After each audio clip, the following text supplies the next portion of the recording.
दिल दिल पाकिस्तान गया है और इस मुल्क के प्राइम मिनिस्टर से भी मिल सकता हूं, ये मौलवी से मिलना क्या मुश्किल है। तो खैर मैंने सोचा मुझे मिलना है, हर सूरत में मिलना है। कहने लगा यार किस तरह करेंगे, चल मैं तुझे लेके चलता हूं। खैर जी हम पूरे मुजमे में से निकले दोनों, करते करते करते वो पीछे हजरात के टेंट्स लगे हुए थे। कुरंगी में हुआ था ये कराची का इज्तिमा, मैं और ये बात कर रहा हूं 1997 सितंबर 1997 3 सितंबर, मुझे अभी तक याद है, मेरी सालगिरह थी। तो मैं जब उधर पहुंचा तो वहां पर एक लड़का ऐसे डंडा लेकर खड़ा हुआ मौलवी साहब के कमरे के बाहर।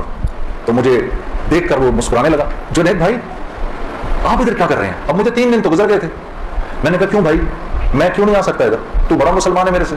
हंसने लगा, नहीं नहीं नहीं वो मैं नहीं कह रहा, मैं आपको देख के थोड़ा हैरान हो गया, क्या काम है, मैं आपका बड़ा फैन हूं। मैंने कहा अच्छा। तो मैंने कहा कि मुझे ये जो थे ना मौलाना तारिक जमील, इनसे मिलना है। कि यार जुनैद भाई इनसे तो मिलने की किसी को इजाजत नहीं है। मैंने कहा तुम जाकर बताओ तो सही कि मैंने मिलना है। अच्छा मैं कुछ करता हूं। खैर वो अंदर गया, उसने अंदर जाकर कहा कि आप आए अंदर। तो मेरा दोस्त जुनैद गनी मुझे ले गया। आप यकीन करो मैंने मौलाना तारिक जमील साहब को जिंदगी में कभी अकेले बैठे नहीं देखा। वो अल्लाह ने शायद उस दिन मिलवाना था या बात करवानी थी, अकेले बैठे हुए थे खेमे में अपने। जुनैद गनी ने जाकर अंदर कहा मौलाना मेरा एक दोस्त है जुनैद जमशेद, वो आपसे मिलना चाहता है। मौलाना ने कहा कौन, जुनैद जमशेद। मैं बाहर खड़ा हैरान हो गया, इनको कैसे पता मैं कौन हूं। अंदर भेजो उसको, अंदर भेजो। मुझे बुलाया अंदर और जुनैद गनी को कहा तुम बाहर जाओ, तुम बाहर इंतजार करो। वो बाहर चला गया। ये नौजवान जैसे बैठा ऐसे जाके मैं मौलवी साहब के सामने बैठ गया और मुझे ऐसे तेज नजरों से उन्होंने देखना शुरू कर दिया।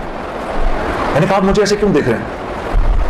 कहते हैं मैं तुझे नहीं देख रहा, मैं तो अल्लाह की शान देख रहा हूं। मैंने कहा जी क्या मतलब।